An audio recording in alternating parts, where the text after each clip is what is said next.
La línia de molt alta tensió no se soterrarà en el tram gironí, així ho ha dit el delegat de Red Elèctrica a Catalunya, Lluís Pinós, que ha assegurat que el tram de 400 kV que s'estén entre les subestacions de Bescanó i Santa Llogaia es farà aeri. Cada quilòmetre tindrà un cost aproximat de 300.000 euros. El traçat de la línia d'alta tensió entre les subestacions a Bescanó, al Gironès, i Santa Llogaia, a l'Alt Empordà, abasta una quarantena de quilòmetres. Aquest tram, segons ha confirmat el delegat de la companyia Red Elèctrica de Catalunya, Lluís Pinós, serà aeri. Pinós ha ressaltat que fer passar els 400 kW soterrats en aquest tram no és factible ni tècnicament ni tampoc mediambientalment.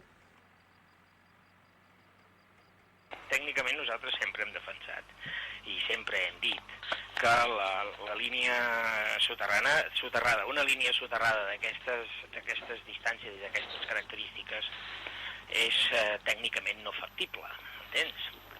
Aleshores, i a més, des d'un punt de vista d'impacte mediambiental, té molt més impacte mediambiental una línia soterrada que una línia aèria. I nosaltres sempre hem defensat això, per tant, diguem-ne, tot això abans de parlar de costos. El delegat ha afegit que soterrar la mat suposaria obrir una rasa sobre el qual no es podria ni construir ni conrear. En canvi, amb l'aèria s'hi pot cultivar sota. A més, si la línia passés soterrada, en cas d'avaria s'incrementaria la dificultat per solucionar-la.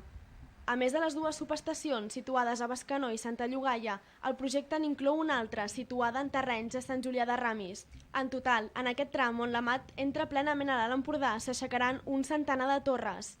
La companyia actualment està acabant de polir els arrels del projecte d'execució de la línia i preveu posar-lo a exposició pública a mitjan novembre. La presentació s'ha anat posposant en el temps i de moment es porta ja mig any de retard a la primera data que Red Elèctrica va posar sobre la taula. Red Elèctrica també té xifres i calcula que construir cada quilòmetre de la mat costarà entre 280 i 300.000 euros. Aquesta quantitat es refereix als treballs i materials relacionats amb l'aixecament de torres i la tirada de la línia. La xifra, però, no inclou el cost de les expropiacions, que recollirà el pressupost final que sortirà a la llum en paral·lel al projecte.